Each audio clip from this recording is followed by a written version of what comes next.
Et on vous dit coucou! Enregistré. Allez-y. Bonjour à tous. Bonjour. Ça marche pas ça.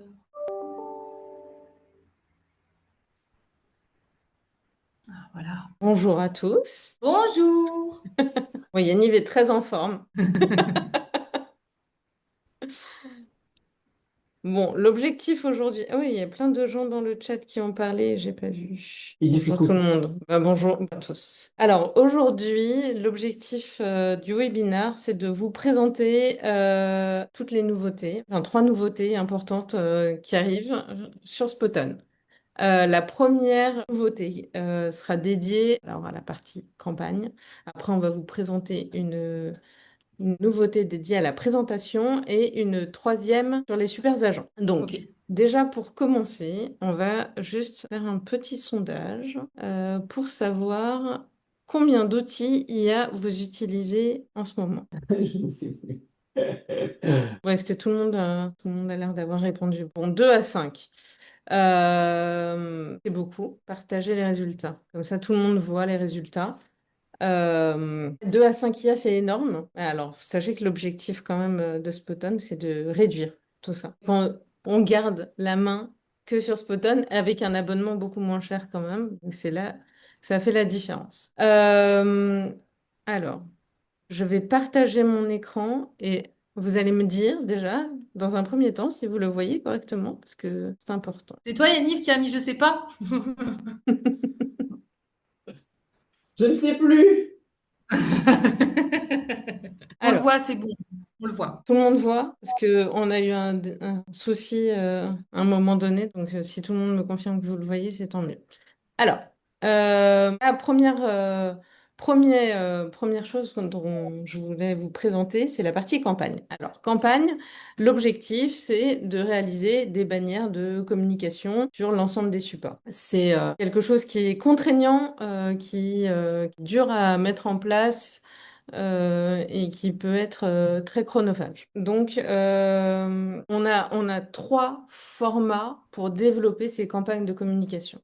Soit on fait de la déclinaison, c'est-à-dire qu'on a un visuel qui est déjà existant et on va pouvoir le décliner sur l'ensemble des supports. Parce qu'en général, on sait d'avance que quand on crée une campagne, on va le faire un petit peu de Facebook, un petit peu d'Insta, un petit peu de YouTube, un petit peu. Voilà. En gros, on a déjà défini d'emblée les supports sur lesquels on allait communiquer. Et donc là, l'idée, c'est je fais mon visuel de base et je vais le décliner. Inspiration, qui va arriver un peu plus tard, mais on vous en reparlera. Mais grosso modo, c'est je n'ai pas d'idée, je veux créer une campagne. Et le sur-mesure, c'est j'ai déjà une campagne de communication et je veux la décliner. Vraiment, c'est de la pure déclinaison, le sur-mesure. Enfin, je veux la décliner sur. Je veux changer quelques éléments dedans et potentiellement changer le fond du visuel. Et derrière, je vais avoir la campagne qui est déjà proposée. Alors, comment ça fonctionne? L'idée d'aujourd'hui, on va parler d'une seule marque, qui s'appelle Lego. Parce qu'on aime bien et que je trouve que c'est plutôt sympa de parler de Lego. Donc, sur le premier webinaire, on parlait déjà de Lego. Et sur le deuxième, on en parle aussi. Donc, on a notre campagne Lego qu'on va créer là pour... non, peut-être pas l'été. On va faire ça pour septembre 2026. Et puis sur une période de fin août, parce qu'on commence déjà à acheter pour les enfants à fin septembre. Et donc, derrière, je télécharge mon visuel. Je suis allée chercher un visuel déjà existant. Non, on va partir de celui-là.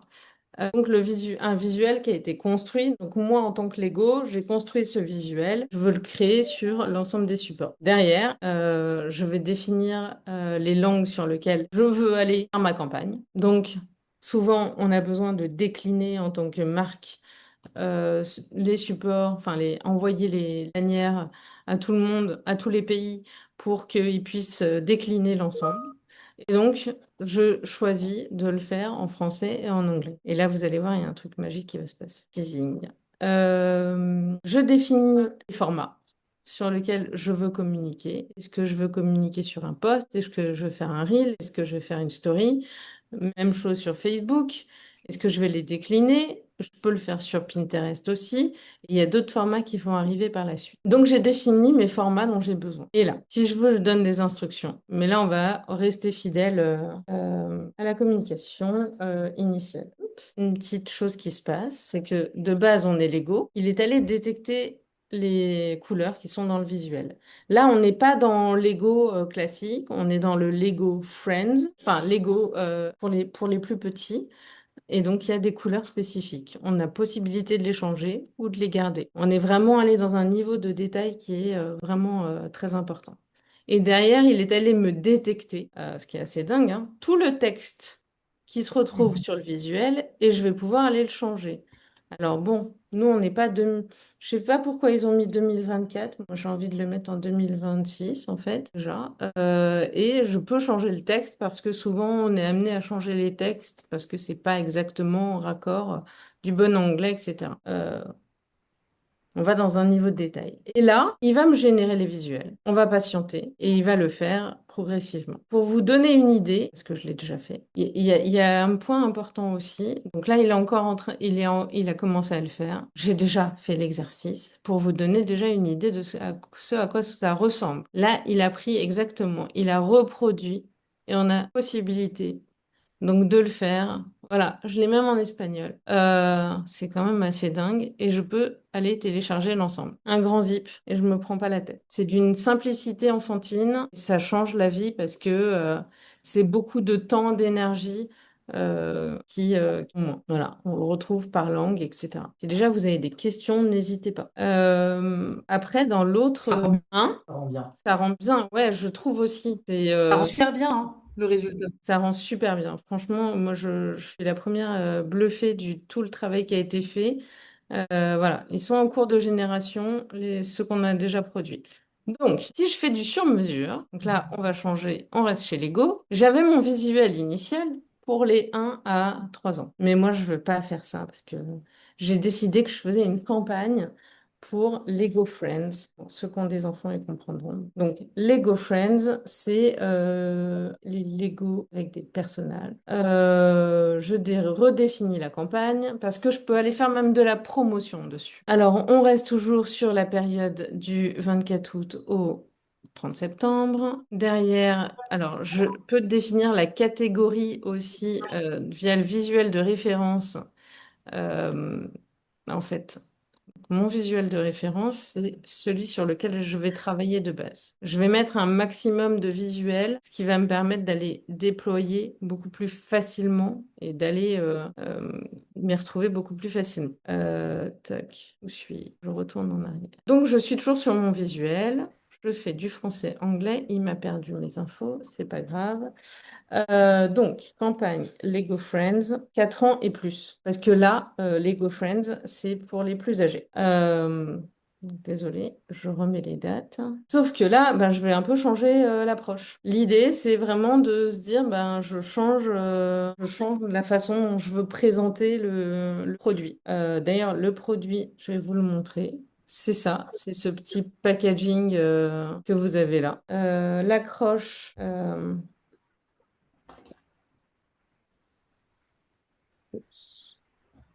Apprenez à construire avec vos amis. Si vous avez des idées, ah oui, on va le mettre sur 2 lignes. Et on ne fait pas d'offre promo derrière. Il faut bien appuyer là-dessus pour qu'il puisse me le générer. Ah oui, du coup, j'ai pas mis de mention légale. Offre à revoir en magasin. Et donc, du coup, l'idée, c'est que je lance. Donc, simplement, j'ai un visuel qui n'a rien à voir, un packaging qui n'a rien à voir. Et derrière, il va me générer, il va mixer les deux. Pour vous donner une idée de ce que j'ai pu faire déjà, qui ressemble forcément, pardon, dans campagne, exactement, il m'a créé ça. J'ai créé une promo, parce que c'était pas drôle, c'était plus drôle, je trouvais. On va voir ce qui va sortir, mais clairement, il a repris le visuel du premier et il m'a mélangé avec le packaging que j'ai uploadé, qui n'a rien à voir, hein. Enfin, si vous regardez bien le packaging, Ouais. rien à voir. Et il est allé mixer les deux. Derrière, si je veux le faire, je peux le faire encore sur d'autres formats et dans d'autres langues. Voilà, ça c'est juste ce qu'on a créé tout à l'heure et on va avoir le reste qui va arriver sur la campagne Lego Friends. Mais c'est clairement, bon, je sais pas ce que vous en pensez, mais c'est assez bluffant. Donc bravo à la personne qui l'a développé. Sans citer de nom.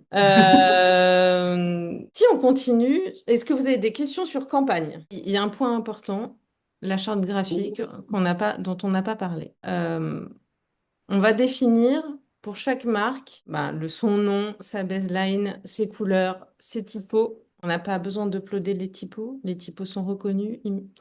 Et là, derrière, on va pouvoir même mettre à jour nos campagnes en fonction de la typo. Donc, on respecte la charte de l'entreprise, ce qui est quand même assez fondamental. Et Audrey, est-ce que en mettant déjà dans la base du coup des graphismes existants que ça détecte ça automatiquement en fait, comme tu viens de le montrer. En gros, on met des images. Typiquement, la Lego, c'est parce qu'ils ont déjà préenregistré la charte puisque on a intégré une image de Lego. Alors C'est oui, ça? j'ai intégré exactement. Je l'ai intégré, j'ai donné une base sur laquelle il peut partir comme euh, élément graphique sur lequel se baser. Et après, j'ai uploadé mon packaging qui n'a rien à voir, quoi. Et là, il m'a fait. Ok. Et Et là, après, ça enregistre ta charte, du coup. Une fois que tu as fait ça, ça t'a une charte dédiée à Lego, en fait. non, c'est moi qui l'ai créé au départ, la C'est toi charte. qui l'as créé au départ. D'accord, ok. Ouais. Ok, très Mais bien. j'aurais pu la changer, j'aurais pu mettre une autre charte. Voilà. Donc ça, c'est la partie campagne. Si vous n'avez pas d'autres questions, je continue. On est toujours chez Lego. Et là, je suis allée un peu plus loin. Donc, non, on part dans tous les sens. Ce n'est pas ça, ce n'est pas ça, ce n'est pas ça. Là, on se dit, bon ben, moi j'ai créé, en fait, j'ai un brief complet que j'ai réalisé pour ma marque en me disant, c'est quoi le ton? Attendez, je peux vous montrer quoi ça ressemble. Il faut juste qu'il me le charge. Non, la bibliothèque n'est pas vide. Il est déjà existant et il est déjà là. Pourquoi qu'il me l'affiche pas? On ne sait pas. Ouais, parce qu'il est déjà là. Pourquoi il veut pas? Je veux télécharger mon brief qui est déjà sur le truc, mais qui veut pas m'afficher parce qu'il est là-dedans, mais il veut pas m'afficher. Un problème Internet. Oui, j'ai un problème d'internet. Bah, sinon, tu rafraîchis la page. Je vous le montre pas, c'est un peu surprise, c'est pas drôle. Ah oui. Bon, est-ce qu'il va aller m'afficher? Ah, bah voilà, mon brief. Donc, si vous retrouvez d'ailleurs mon brief, et je vous le remets, parce que comme ça, vous allez voir. Le brief, il est assez complet. Il dit, voilà, on est Lego, c'est ma cible, mon produit, quand est-ce que je vais communiquer, le ton, les livrables, etc. Donc on part de ça. Et là, pour demain matin, on me dit, OK, enfin, t'es gentil avec ton Duckword, mais maintenant, il me faut une présentation pour demain. Comment je fais? Alors, comment tu fais? On se demande. Donc j'upload mon brief. Hop, on repart du chat. On repart du chat. Et là, il y a un nouvel onglet qui est apparu sur Spoton qui s'appelle Présentation et dans lequel je lui dis, sur la base de mon brief, qui est là, sur lequel je peux rajouter donc d'ailleurs les informations pour ma campagne, tu vas me préparer donc une présentation dans lequel tu vas dire c'est quoi le marché, la cible, le dispositif par canal, le calendrier de rentrée. Et Donc là, tu me le fais, tu me le prépares parce que moi, j'ai pas le temps en fait. j'ai piscine. Et là, bon, ça prend un tout petit peu de temps Ce qui est normal. et ce qui est normal, on va gagner du temps. Et là, exactement, sur cette base-là, Ça le génère sous quel format, du coup? C'est des Ah slides, ah! du coup, c'est ça? C'est C'est sous une forme très bonne de... question. Parce que, en fait, l'objectif, c'est que pour l'instant, ce soit généré exactement comme là, elle est en train de présenter Audrey, mais qu'on puisse exporter aussi bien en PDF que en PowerPoint. D'accord, ok. Et ça marche. Et ça, c'est cool. Ah bah, carrément, ça casse pas le formalisme. Rien du tout. Non. alors là, du coup, ça m'a généré un truc qui est hyper propre, Bah ouais, c'est joli, hein. toujours C'est dans grave ma beau. charte Lego. Mais si j'ai envie, parce que je suis un peu, je peux changer. Oh, mais c'est génial. C'est génial. Ça va à une vitesse Ah, par contre, c'est hyper rapide, là. Donc là, tu modifies la couleur, poum, direct. Sur toutes directe. les slides. C'est hallucinant. Direct. C'est complètement dingue, hein. On a mieux fait que... on a dépassé Gamma, là. Tout à fait. On a beaucoup plus de polyvalence que Gamma en l'occurrence dans les présentations. Et, Ouais. l'objectif, c'est effectivement là, on a un sacré bon outil de base pour générer des présentations. Et après, l'objectif, c'est de pouvoir éditer mieux ses contenus, tout modifier, etc. Soit par prompt, soit par soit en manuel. Donc, on peut déjà faire énormément de choses, ce qui est déjà très. On peut donner des présentations qui sont très visuelles, d'autres qui Ah peuvent ouais. être très classiques, très professionnelles. On a vraiment de tout.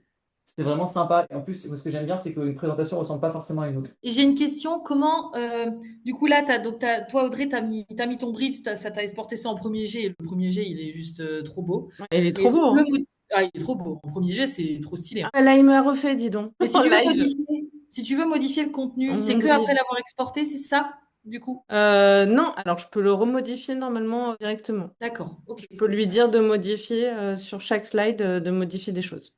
D'accord, ok. Bon, Mondrian, je suis pas fan, hein, les enfants, hein. Pourquoi il m'a mis du Mondrian, on sait pas, hein. Ça fait partie des possibilités. Il y a de tout. Ouais, là on est très tech, mais propre, en quelques minutes. Tout à fait. Bah ouais. Et même, je pense à ça pour les contenus de formation, en fait, parce que du coup, quand on regarde, mine de rien, on a beaucoup de choses qui peuvent être écrites, qui peuvent être exportables de cette façon et que ce soit hyper visuel pour les gens, en fait. Oui, et après tu peux remodifier derrière en PowerPoint si tu es bloqué. C'est ça. Voilà, il faut savoir que c'est un gros travail de pouvoir faire l'export en PowerPoint, parce que le PowerPoint étant une application qui date des années 2000, techniquement, Je peux faire ça. il faut faire beaucoup de travail pour que ce qui est Que visible je... intuitivement le soit aussi dans PowerPoint. C'est pour la partie un peu technique où on peut flexer d'avoir fait quelque de cet exploit. Voilà, pratique, hein? Ouais. Je peux montrer aussi les options de la présentation si tu veux. Alors, on peut les exporter, on peut... Alors, je peux garder bon, la conversation en favori, mais ça, c'est anecdotique. Je peux surtout le rajouter à mon projet et donc le partager avec les équipes et les gens qui partagent mon projet parce que j'ai créé un projet, que je les partage. Ce projet est partagé avec mes équipes. Moi, j'aime bien Lego, je suis full Lego, hein. Comme vous avez pu voir, ma vie est Lego. Ouais, franchement, très impressionnant en termes de mise en page, etc. Et tu pensais à d'autres trucs quand tu me disais... Oui, ça veut dire quand tu vas générer même ta présentation, tu as des options activables à droite. Je peux. Là, par exemple, il y a dans présentation, tu as le choix des thèmes par défaut et tu peux choisir aussi le nombre de slides que Ah tu veux oui. en termes de profondeur. Et bon, par défaut, on met un mode auto va te générer le nombre de slides, mais tu peux aussi choisir le nombre de slides que tu souhaites générer. Ça, c'est plutôt J'ai pas encore beaucoup testé. cool. Mais voilà, ça vous donne déjà une bonne idée. Ben voilà, ça c'est encore une autre version. On n'est pas figé. Signature Lamallo. Je sais pas si c'est Lamallo. Mais en tout cas, c'est joli. Donc voilà, ça c'est la partie présentation. Donc la deuxième partie. Et alors la troisième partie, ce sont... Alors pour certains, vous savez qu'on a la partie agent. On a déjà des agents qui sont, d'ailleurs, qui ont été recustomisés. C'est plus facile de naviguer dans la partie agent actuellement parce qu'on a une vision globale des agents par métier de façon enfin, plus rapide, on va dire. En plus, il y a un moteur de recherche intégré au cas où on cherche un agent spécifique et qu'on veut interroger un agent spécifique. La nouveauté aujourd'hui, c'est Énorme nouveauté, donc je peux pas. C'est un vrai truc important. ce sont les super agents. Ouh. Alors, qu'est-ce que ça veut dire super agent? C'est des agents qui parlent à d'autres agents. Ils se parlent entre eux. Donc, clairement, nous, on n'a plus à intervenir. L'idée, c'est vraiment, je délègue. Je délègue tout à ma machine et à l'IA parce que je l'ai briefée et qu'elle sait comment agir. Et que chaque agent, pour rappel, on peut les modifier, on peut les créer. Donc, créer des agents, on peut les modifier toujours. On peut aussi aller définir quelles sont ses capacités. Si on peut éditer des images, générer des images, éditer des vidéos, générer des vidéos, éditer de l'audio, générer de l'audio, faire du traitement média, aller rechercher sur du web, est-ce qu'il peut éditer, etc. Et s'il a une mémoire aussi. Tout ça, c'est assez, enfin, c'est pas anodin parce que en fait, on configure vraiment la façon dont dont on veut qu'il agisse. Et alors, il y a plein d'agents possibles. C'est très très large. L'idée aujourd'hui, c'est de faire ce super agent. Alors du coup, moi par exemple, parce que moi je travaille dans le marketing, hein, au cas où il y en a qui ne savaient pas. Donc je suis allée faire mon community manager parce que quand même c'est casse-pied d'aller créer tous les posts dans tous les sens et donc je me suis dit ben voilà moi tous les jours à chaque fois que je dois faire un brief je dois aller bien être sûr que je vais toucher la bonne personne. Donc, j'ai besoin d'un stratège qui va me définir les bons slogans parce que ça, c'est déjà des choses qui étaient existantes. Je suis pas allée les chercher, hein. C'est des gens existants. Donc, en gros, c'est très simple. Là, je vous montre un qui est déjà existant, mais c'est très facile. Soit on crée un nouvel agent, soit on utilise un existant et on va dans la liste et on recherche l'agent qui va bien en fonction de notre besoin.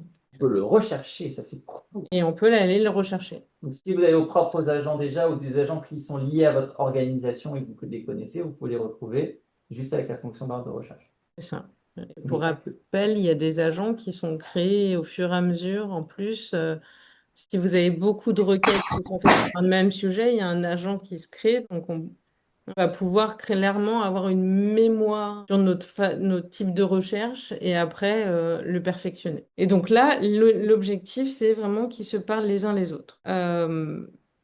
Et soit il est exécuté immédiatement, soit à un moment, je lui dis, non, mais j'ai besoin d'intervenir, n'agis pas tout seul. Je peux te réorienter si jamais je suis pas d'accord. Parce qu'on garde quand même notre créativité, nos idées, la connaissance de marque, c'est nous qui l'avons. C'est quand même pas l'IA. Ah, vas-y, montre-nous. Donc, si je vous donne un exemple. Donc, j'ai toujours mon brief de campagne, mais moi, j'ai créé un agent. Alors, je ne vous l'ai pas présenté, celui-là. Je suis allée créer des super agents dédiés à la cellule de crise, un comité de direction virtuelle, les ACO. Alors, le comité de direction virtuelle, attendez, je ne suis pas passée par le bon endroit. Je suis allée créer des agents qui analysent, un qui est stratège, un qui est l'avocat du diable. Donc, l'avocat du diable, par exemple, il va dire c'est quoi les failles, c'est quoi les risques, et tu discutes avec toi-même. Et donc, quand on met en place un super agent, il va aller.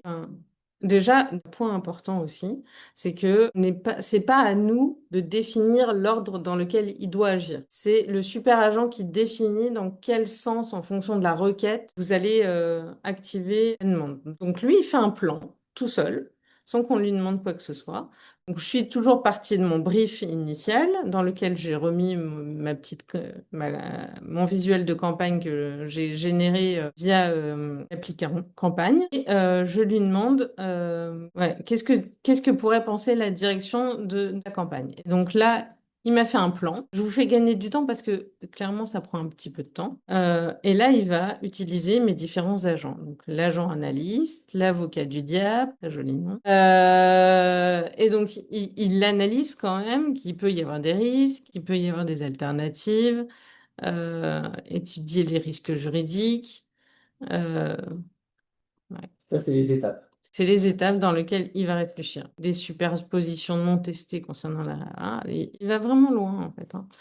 Et il y a le comité de direction. Bref. Tout ça à la fin pour qu'il me fasse un résumé global, puisqu'il a discuté avec lui-même. Prépare une structure technique solide et un alignement stratégique. Donc, on lui remercie de tout ça, parce que c'est quand même nous qui l'avons pensé au départ. Il y a des risques potentiels, prouver avec les ajustements, donc mettre en place des A/B testing sur 48 heures pour valider les réactions, engager l'équipe juridique pour vérifier l'alignement des messages, identifier et tester, ouais, voilà. Donc on fait de l'A/B test en plus. Donc, il nous donne vraiment des indications. Il est allé un cran plus loin que si juste j'avais utilisé forcément un agent tout seul. Et après, forcément, vous pouvez mixer les agents les uns avec les autres. Est-ce que vous avez des questions? Est-ce que vous comprenez ce qu'on fait? Est-ce que vous comprenez la magie de ce truc? Pas de réponse. Pas de réponse. Ah. Tintin. Après, tout le monde a son micro coupé. Vous pouvez réagir par le chat. Alors, je comprends que ce soit pas si évident que ça. Mais grosso modo, c'est super puissant. Tout à fait. Je suis bien d'accord avec toi. Dans les idées de super agents, on a celui qui va vérifier, modifier l'agent. Donc, il va vérifier, il va faire une veille, il va vérifier le positionnement, si on a été assez créatif, si on respecte la charte de la marque, par exemple. Et derrière, il va pouvoir me régénérer des visuels. Ah, ça, c'est des exemples. L'idée, c'est qu'on partage aussi les agents, enfin les super agents, pour que il y ait une aide globale sur ça, parce que c'est quand même assez fort, en fait. Donc, j'ai fini ma présentation. Oui. Est-ce que vous avez des questions, des remarques, des attentes, peu importe. à nous partager. Ou si tout est clair pour vous, tant mieux. Et dans ce cas-là, on pourra mettre. On aura respecté les 30 minutes. Exactement. Bon, il ne semble pas y avoir des questions. Attention, 1, 3, vendu! Ça marche. Merci beaucoup. J'espère que vous avez apprécié ce webinaire. On se retrouve pour une prochaine session très prochainement, Avec beaucoup de nouveautés. avec beaucoup plus de nouveautés. Exactement. Mm. À très bientôt. Merci beaucoup. Merci.